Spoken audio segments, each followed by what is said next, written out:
Welcome to this episode of Locked In. In this episode, I am going to be re-revealing, yes, another bike frame. So this is going to be the next part in my gravel bike build for Roadies.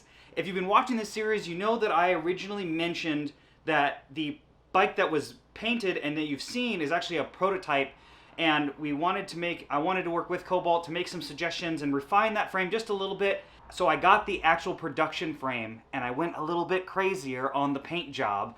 And so that's what we're going to be putting together today. We're finally building it, so hopefully I can go take it out for a rip and see what it feels like out on the road. I'm beyond excited. And before you put it in the comments, what am I going to be doing with the other frame? I'm hoping we're going to be doing some type of charity giveaway with this frame specifically, the painted one. It is a size 55, but we're trying to work out the logistics, and I'll be posting a video once that's finalized and how we're going to do it. But I think we're going to do some type of every said donation to a charity that we both decide on with me and Cobalt. All of those entries will be going towards obviously donating for charity, and the winner that we pick at the end of the window of time that we determine will be ending up with my frame that I painted, and it's killer looking, and I'm so happy that I can do this to raise some money for charity and give back to the subscribers that have been supporting me on this journey of YouTube. So let's get into this assembly montage, and just let me show you what the frame looks like first. This is it. I think this thing turned out crazy, and even crazier than it already was. I basically want to do the same sponge type paint theme, kind of retro throwback vibe for this frame set, and I'm beyond happy with how it came out.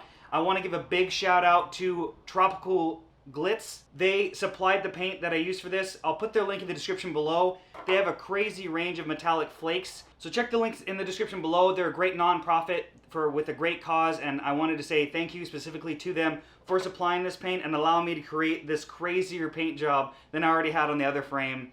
And this is what I'm going to be building and going to be riding for all of this year and probably beyond. But this is essentially going to be my kind of do-all endurance, cross, all-road bike build, and I'm so stoked to get this thing started. So let's throw it in the stand and get going. And the eagle-eyed among you might notice this is not a power saddle. This is a Burke crazy like 105 gram saddle that I'm going to be testing out. So make sure to turn notifications on so that you can see my full review for this and what it's like riding a 100 gram saddle when I'm not a 140 pound elite light cyclist and take it on some gravel. We'll be seeing that a little bit later. Let's get this going.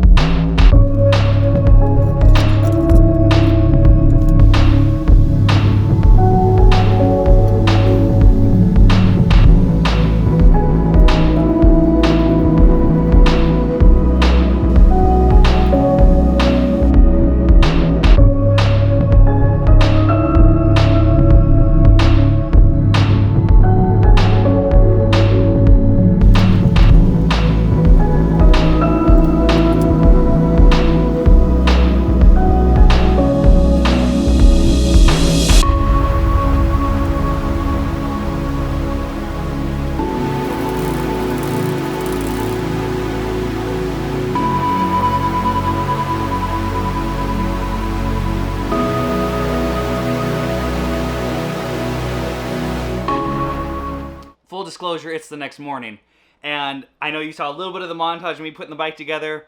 Then I had all my batteries apparently were dead, and I wanted to get the bike done, and I know that, you know, I could have waited and tried to do it this morning, but I was so into the build, and it was just at a really hard point to stop. And again, I live in a little 500 square foot studio apartment, so there's nowhere to like keep the bike half put together to film today, so I finished it. So instead what we're going to do is go for a little bit of a shakedown ride.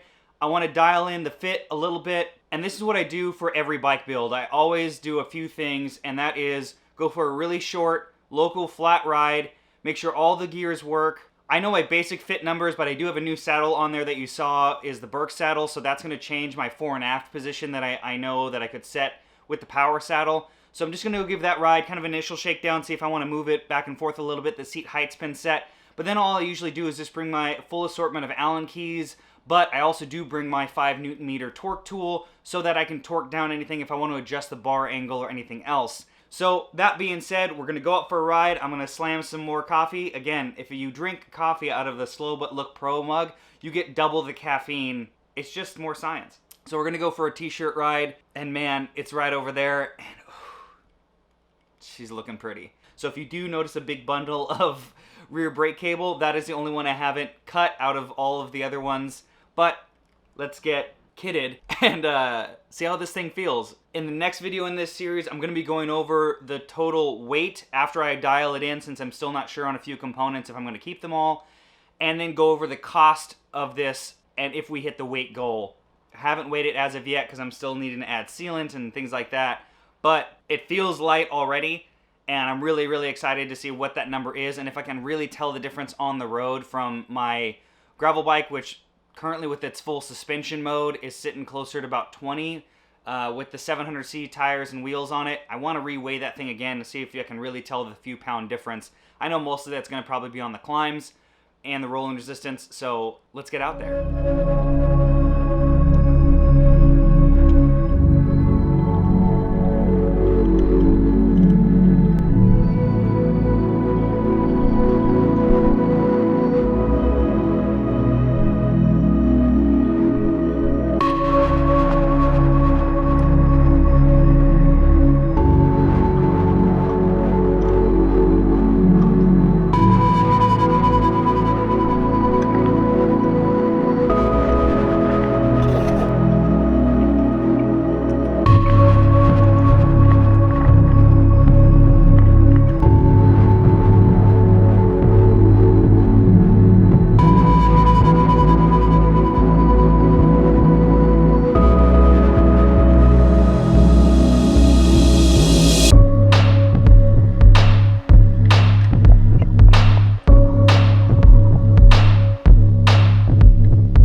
Well, apparently my Osmo Pocket's not working, so we're using the iPhone, but I already have one little tick on the bike.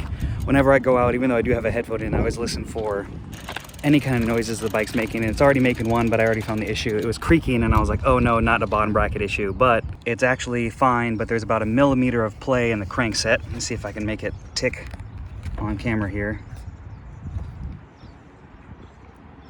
Can't really see it, but there's about 1 millimeter of play, so I just need a little teeny shim in there. I don't know if that's getting picked up, but that's just what happens on the shakedown rides, and why I always recommend to do something short and local in case it was catastrophic. I'm still going to keep riding it. That it shouldn't be hurting anything. It's not scraping against the frame, even though this 42 is pretty close. If I had more play in that, I'd probably just double back and go home. All right, so we're cutting this ride short. The creak just sounds awful, like the bike's breaking in half, but luckily, again, it's an easy fix, and I'm excited to get it back home. I'll probably do another shakedown ride today just to bed in the brakes fully, just because basically it's on flat, and I just check in for all the gear shifting. It shifts, boss. Quick update on this Burke saddle, and this, just for reference, is the first saddle I've tried besides the Power in years, literally years. And I'm in like a really thin, like boxer brief style chamois with some like regular shorts on, so I'm not giving this thing like how comfortable it could be as far as bib wise. And I've only been out here for like half hour, or whatever it's been at this point, but so far so good. Surprising, because this thing's got like no padding. Look at this. Like, that's the carbon. There's like nothing on this thing, but surprisingly good. Flexes a good amount, doesn't creak or make any weird noises, because I am about 185 pounds, and you'd think that this thing would just be creaking and wanting to break in half, but so far so good. I'll be giving it a full proper ride and even a gravel ride coming soon on the channel. And as far as setup on here, we have the Oru case handlebar bag that I just put some regular Velcro straps on to lighten it up even more, and their mini saddle bag with some original free range paracords to again lighten it up for the lightest weight storage option that I have currently for the build. So gonna be heading back home, fix this issue. So since you've waited this long, cue the montage, enjoy.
So I hope you like that little montage. This thing looks amazing, and I can't even capture it on video with the metallic flake that I did. And I want to give a special shout out before telling you how I fixed the problem to Decal Spec and Tropical Glitz. Tropical Glitz did provide the paint for this, like I had mentioned before, and they're a great non-profit that has a killer range of paint if you're looking for something mild to wild. They have so many different things. Links are in the description below. Please support the companies that support Locked In. I'm by no means paid by them for this. They just wanted to help support the project. As well as Decal Spec. If you're looking for decals for your car, truck, home, business, or anything else, check them out in the description below. They provided really high quality decals that allowed me to get those really precise head badge and cobalt down tube badge on there, and the lines look extremely good, and I'm still surprised at how accurate their decals are, especially for the small 27 little number in the head badge, and it looks like a factory paint job. So I'm extremely happy with that. But onto the crank issue, it was nothing big. I forgot to add the wavy washer, which is something that you need for SRAM GXP cranksets on the non-drive side typically. I forgot that I didn't include that, and that seemed to take out that little bit of play that I had. Also, excuse the hair, I just got back from the ride and wanted to get this done as soon as possible. It's already hot outside and I have all the AC off, so the audio's good, so sorry if I'm a little shiny. But I'm extremely happy with this bike, and I can't wait to produce my first ride impressions. I want to give this thing a shakedown and bed in the brakes and make sure the fit is right and kind of play with it before I do just a regular road ride where I do some harder efforts to see if I can feel the difference in the frame and the geometry compared to the Warhawk, and I'll be doing a video for that, so make sure to turn notifications on. But quick initial input, I do notice that it does feel easier to kind of pedal up to speed. These tires seem to ride really, really nice, and I will be doing a full review for those, and as well as the Burke saddle initially feels great. How shocked at how thin this is compared to even my S-Works power saddle. So I hope you like this video. Comment below if you have any questions or anything you want me to address in the first impressions video for this. This build series is going to continue on. Like I had mentioned, I'm going to be doing a version 2 for at least the wheels, and I'm looking at some other cockpit options later down the line after I review these Ritchie bars, and I'll have their link for their products in the description below. I'm running the Ritchie Butano bars, which I'm really liking for the initial setup so far. So please make sure to comment. And lastly, make sure to subscribe if you haven't already. And thanks for watching this episode of Locked In. Let's get locked